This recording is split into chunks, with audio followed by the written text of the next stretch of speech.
அனைவருக்கும் வணக்கம். என் பெயர் ஆ. சிங்காரவேலு. நான் சேலம் மாவட்டம் எடப்பாடி ஒன்றியம் செட்டிமாங்குறிச்சி ஊராட்சி ஒன்றிய தொடக்கப்பள்ளியில் இடைநிலை ஆசிரியராக பணிபுரிகிறேன்.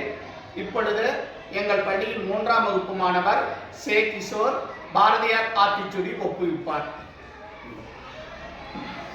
அனைவருக்கும் வணக்கம். என் பெயர் கிஷோர். நான் 3ஆம் வகுப்பு படிக்கிறேன். சேலம் மாவட்டம் எடப்பாடி வட்டம்